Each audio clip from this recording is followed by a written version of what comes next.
Hi everyone! Welcome to my channel. So probably kinilik mo tong video na to kasi you are looking for ways on how to earn money using just your cellphone. Oo, probably meron kang cellphone, meron kang internet, and gusto mo magkaroon ng extra income na legit. Syempre, dun lang tayo sa legit. So yun nga, I'll be showing you way na pwede kang maka-earn like 500 a day, ganun. Kasi depende yun sa price na i-rate mo. Yun. Tapos, yes, kailangan mo lang ng cellphone. You can either use an Android phone or yung kung may Apple ka, kung sosyalan ka, ganyan. So, yun, yeah. Kailangan mo lang ng cellphone na may internet.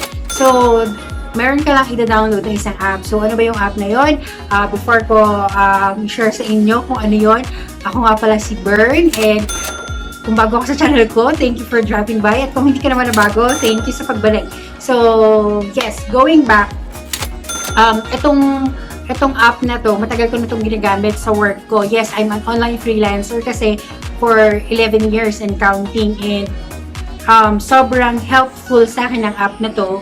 And there are times na since naka-install na nga siya sa phone ko, there are times nung wala pang pandemic, nakapag-travel ako, tapos at the same time nagagawa ko yung work ko, gamit lang yung phone ko. So, ano ba yung app na sinasabi ko sa inyo? Yun yung Canva. So, kung Android phone ang phone nyo, punta lang kayo sa Google Play Store. Ayan, search nyo itong app na to. Ayan, Canva. Tapos install nyo. Or kung naman Apple ang gamit nyo or Apple phone, iPhone, ganyan, search nyo lang sa App Store, then search for Canva, and then install nyo. So, ayan. So, paano ka ba kikita gamit ang Canva? Paano ka ba mag-earn ng money gamit lang yung phone mo na may internet? So, what you can do is, sign up ka muna dun sa in-install mo na app. So, kapag nakapag-sign up ka na sa Canva, ganito ang itsura nan kasi pag in-open mo. Yan yung pwede mo siyang i-connect sa Facebook mo, sa email mo, ganyan, or sa Google mo, yan, para makapag-sign up ka. So, since ako, matagal na nga akong may account dyan kasi ginagamit ko nga siya sa work, ginagamit ko siya para mag-earn ng money. So, ayan. So, kapag ka nakapag-sign up ka na, so, syempre, magla-login ka. Syempre, kapag nakapag-login ka na, ganito yung una mong makikita. Ayan. So, Bern, paano ba ako makaka-earn dyan? Ano bang gagawin ko para makapag-earn dyan? Ganito lang. Di ba, kiklik nyo yan, may explore dyan, may explore button. So, makikita nyo dyan, you can do like logos, banners, YouTube thumbnails, or YouTube cover, mga portfolio. There are lots of things na you can do dyan sa app na yan. And given yung ano natin ngayon, kumbaga sitwasyon ngayon, marami na kasi nagda-divert online. Maybe yung mga single professionals, ganyan, nag-online na lang din sila. Tapos business ngayon, mostly online sila. And kahit naman hindi online yung business or hindi online yung magiging client nyo sa paggamit ng app na yan, pwede rin. Kasi saan ba kayo nakakita ng business na nagmamarketing na hindi gumagamit ng mga banners or ng mga images, graphics, infographics? Marami, halos lahat ng nagmamarket, kailangan nila ng graphics, kailangan nila ng logo, kailangan nila ng banners, ganyan. And with that app, you can do all of those things.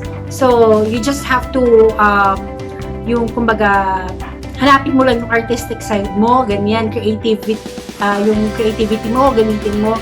Kasi may mga templates na dyan na magagamit mo. Actually, napakadali lang ng gamitin. Actually, like, kung logo, you can create a logo in just a matter of like 5 minutes, 10 minutes, and then yun, you can price your logo na. As for me kasi, I use that like for creating logos. Kapag ka, dun sa mga regular client ko na talaga, I use Canva. And yung usually nagpa-price ako like 1,000 for a logo, 2,500, ganyan. So, depende din sa client. And then, there are times na pagka sobrang simple and close friend ko naman, nag-rate lang ako ng 500, ganyan. So, tatanungin mo sa akin, kung pwede pala yung i-download ng lahat, pwede pala yung gamitan ng lahat, then, what made you think na may mag-hire sa akin or may bibili ng gawa ko, eto yan. Hindi lahat may time. Hindi lahat may patience para pag-aralan yung isang bagay like yung Canva. Hindi lahat willing kumbaga mag-spend ng time para mag-design. So kung ikaw wala kang kumbaga kung wala namang problema sa'yo na gusto mo naman syempre kumita and meron ka namang time, so bakit hindi mo i-try, diba?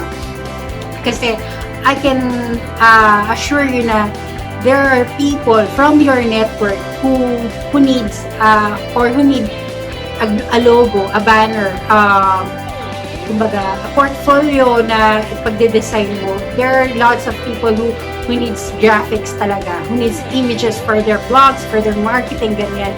So, ang kailangan mo lang is kabisaduhin lang yung app na yan, and then from there, you can create lots of digital kumbaga digital products na pwede mong i-sell. So, yun.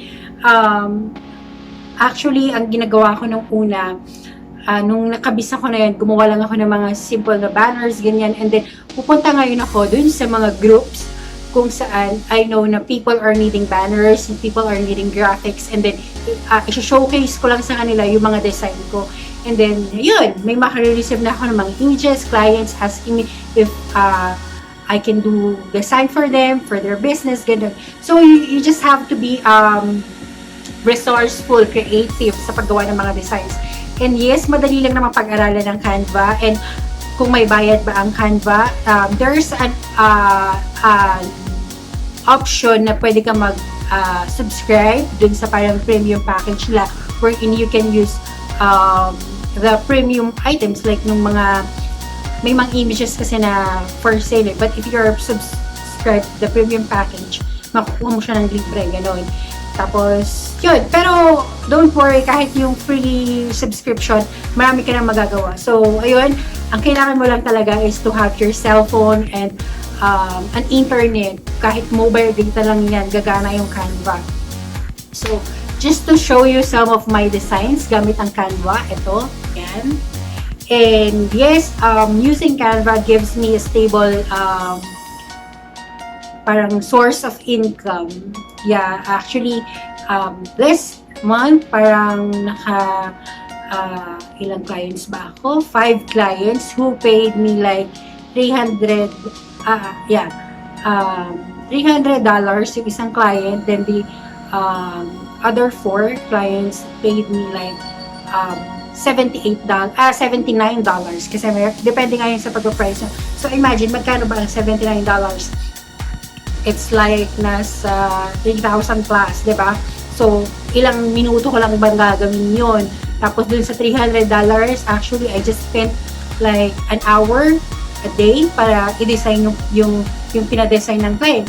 So ganun lang, kapag nakabisado niyo yan, promise talaga marami kang ma-earn na extra income. Probably nga, baka hindi lang maging extra income mo yan. Baka maging, kumbaga, primary source of income mo na yan. So, yun lang. Check nyo na lang sa Canva kung ano yung mga pwede nyo i-design, ganyan.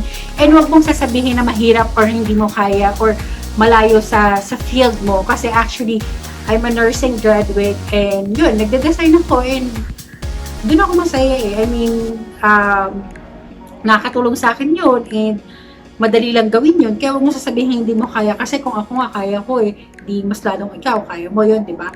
Anyway, yun, I hope this video helps you and if it does, don't forget to give this video a thumbs up and don't forget to click the subscribe button para wala kang mamiss sa mga upcoming videos ko, vlogs, and tutorials sa online freelancing. Again, this is me, Bird, and I hope you have a great day. Bye-bye. God bless.